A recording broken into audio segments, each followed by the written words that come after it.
Welcome back to Your Health television program. I'm Dr. David Morwood. I am a board-certified plastic surgeon, and I'm very pleased you could be with me for this next third segment on today's edition of Your Health. I'd like to take a few minutes to discuss the natural neck lift. Neck rejuvenation, or neck lifting, neck liposuction, many different procedures that we can use to create a more firmer, tighter, crisper neckline, are all part of what I call the natural neck lift. And of course, in my practice, it's a commonly performed procedure. I get a lot of requests for neck rejuvenation.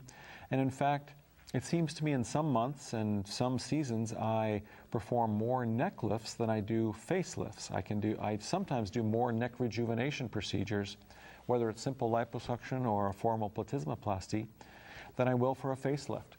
I think for both men and women, a clean, crisp, firm neck and jawline is really a sign of strength and beauty and youth, and it gives people a much more vibrant look, and they feel much better about themselves with a cleaner, crisper neckline. Oftentimes, especially for men, a lot of my men patients or male patients, they're not really interested in changing the appearance of their face, but they would like to create a more cleaner, crisper neckline. So what I'd like to do is take a few minutes to talk about options and how we come up with a plan for a natural neck lift. Now, in my office, what I typically do is start in the consultation. I like to sit with a person in front of a mirror. I hand them a mirror, and I ask them to point out to me specifically what they might want to change. And I listen to them carefully and examine them. I think during the examination, what's important is to key in on is the anatomy. Because for plastic surgery especially, and almost all the surgical specialties, and a pertinent and accurate knowledge of the anatomy is really key and really the foundation in how we start to formulate a good surgical plan. So again, we need an accurate knowledge and assessment of the anatomy before we formulate a plan to affect the anatomy and formulate a surgical plan. So we need to go layer by layer, structure by structure, doing an analysis of what's there. And as I said, I listen to the patient about what they want, what they would like to change. I need to know about their general health, if they're on any medicines, is their blood pressure controlled, are they diabetic? Have they had any prior procedures to alter their neck appearance or their skin appearance? That's all very important in the course of taking a history and during the exam. So let's return to this concept of anatomic evaluation and assessment. I need to look at the skin, of course. Now, the skin of the neck is different than the skin of the face. We need to be very careful when we talk about skin resurfacing in the neck. The skin of the face has many more secondary appendages like sebaceous glands and sweat glands, etc., and is much more is more hirsute, has more hair than the skin of the neck. So we need to be very careful with procedures such as laser and deeper TCA peels, for example. A TCA peel is something that I like to do a fair amount in the office and in the operating room, but we need to be very careful when we resurface the skin of the neck because there's a relative lack of those secondary appendages. But it's important to look at the quality of the skin. Is there extra skin? Is there redundant skin? Does the skin that's there have resilience, or is it stretched out or sun damaged? Any of you who have come to any of my seminars know that I'm a big believer in skin care and facials, and I think that good skin care is the beginning of any skin treatment or any skin rejuvenation program, and I really believe in that. And that goes for the neck as well, in addition to the face. So first of all, we look at the skin. As I've said in the past, the skin has two major layers, the epidermis and the dermis. The epidermis is what we see, and that's where we get the appearance of, are there a presence of pigment? Is there dyspigmentation? Are there so-called age spots or sunspots? So that the very epidermal layer, the very superficial layer, can tell us a lot about, or it's the key to the appearance of the skin by and large. However, the business layer is really the dermis. That's right under the epidermis. The dermis is where the blood supply is. It's where the strength is. It's where the collagen is. The collagen is the basic building protein block of the body, not just the skin and the dermis, but of the body. So we need to look at the skin, the epidermis, and the dermis, keeping in mind that the business end is not really, or the business layer is not really what we can see. The dermis is just under the epidermis. That's the second layer. It's the dermis. Now, under the dermis is the subcutaneous fatty layer. This is a very important layer when we consider neck rejuvenation. For some people, all they have is redundant adipose or redundant fat that I can oftentimes treat with liposuction. To do liposuction of the neck, I make a very small incision in the submental crease. About 90% of Americans that I meet in my office already have a scar under their chin from a childhood accident when they fell from their bike or tripped on the stairs or fell onto a curb.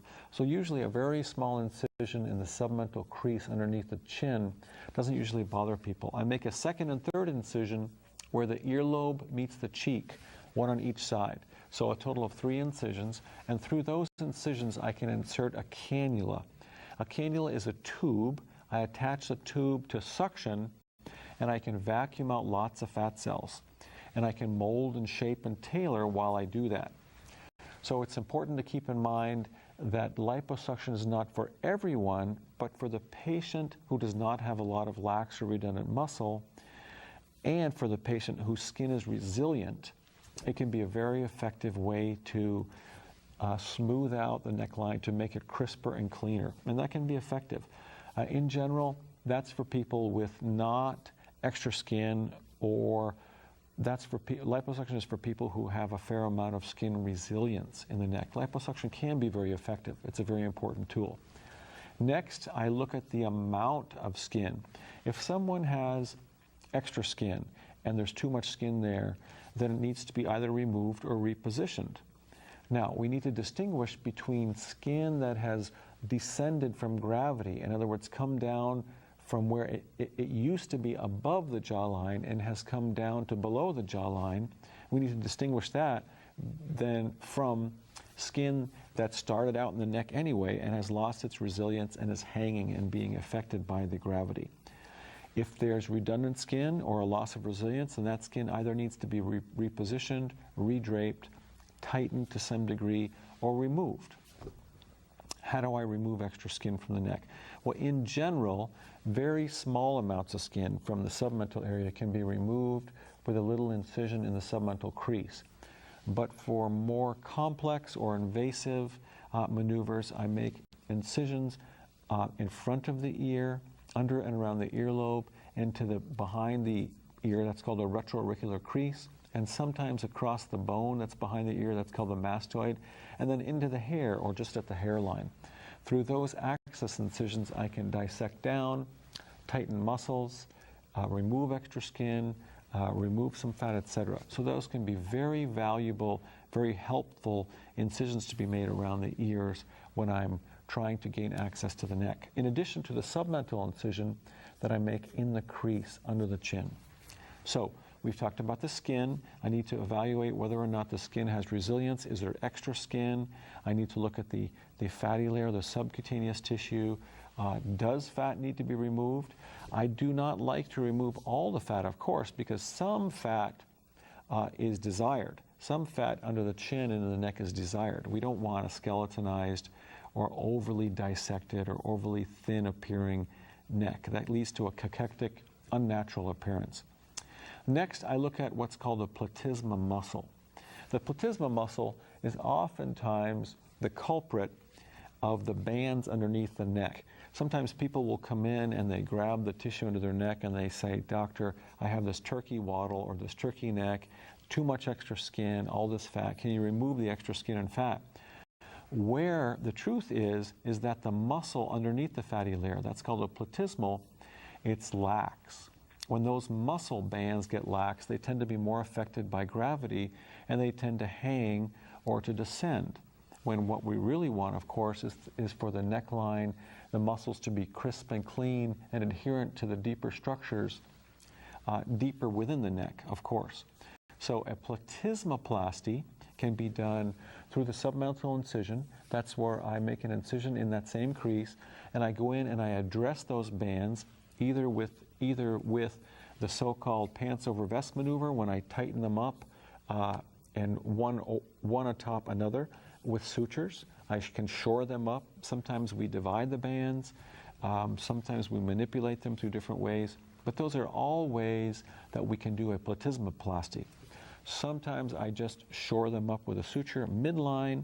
I can tie them together, bring them together with sutures, and that can be, depending upon the presentation and the person's anatomy, that can be a very effective way of treating those platysmal bands. Now, there can be some subplatysmal fat that we can address directly. Sometimes the normal submaxillary or submandibular glands are quite prominent in some people, and they can be addressed surgically. But oftentimes, when a person has quite a bit of a lax platysma, I not only address it midline through the submental incision, but I also like to come from the side. I would say it's a rare occurrence when I address the platysmal muscle only through a midline or submental approach. So oftentimes what I will do is try to create a sort of a hammock phenomena where I tighten up the muscles in the midline, and then that's the platysma, I tighten up in the midline, then I come from the side through those incisions behind the ears, and I can transpose the platysma back where it should be. There are also procedures during something called a short scar approach or a short scar facelift where I can take the very superior or cranial lateral margin of the platysma and transpose it up like that back toward the cheek where it belongs, and avoid a lot of the midline platysmoplasty work. There's another approach that we can do and that's called the direct neck lift in the submental area, where I actually make an incision under the chin and through that incision there, going sort of in the sagittal plane as opposed to transversely, going in that other plane where I can remove fat, I can tighten up the platysma, and I can remove skin. Now that does leave a scar. Usually we try to keep that scar shorter, and then in the face-forward view, when people are in repose or looking level, that scar is not obvious. And of course, scars tend to fade. Although they can be unpredictable, scars tend to fade with time. I always tell people in my office, even though I'm a plastic surgeon, every time I make an incision, it will leave a scar, a permanent visible scar. But we never judge a scar for 6 to 12 months.